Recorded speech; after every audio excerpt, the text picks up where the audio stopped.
So this is my favourite. Yeah.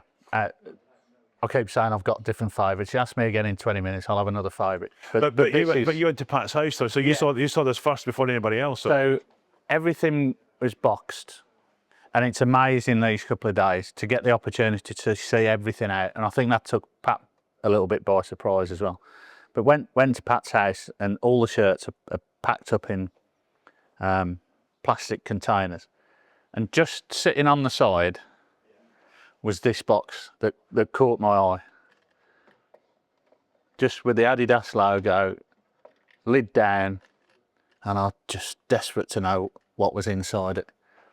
And it was I opened it up, and it was like Pulp Fiction. You just got this glow.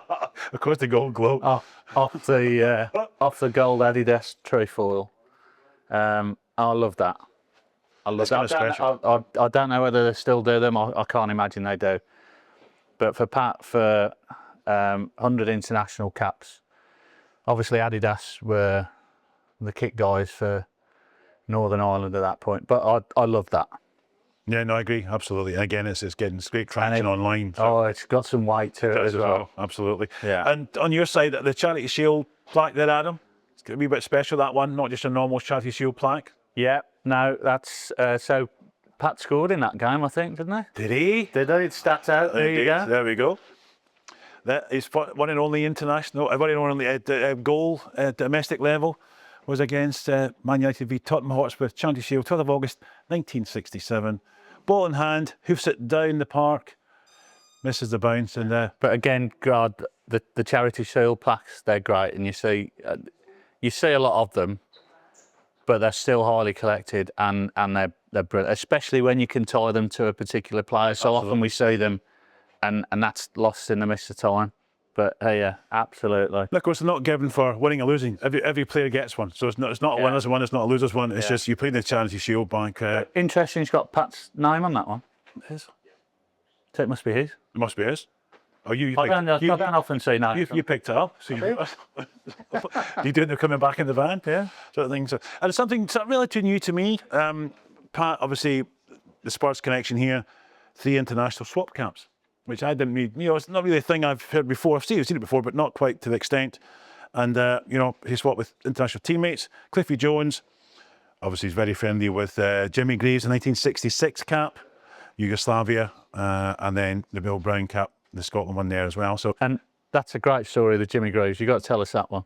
No, go on, you jump in there. So Pat was saying yesterday about one of his caps coming up on the market in a sale quite a few years ago, and he's saying Pat's wife getting in touch with the sellers and saying, we haven't sold, Pat's never sold any of his caps, how do you know it's Pat's?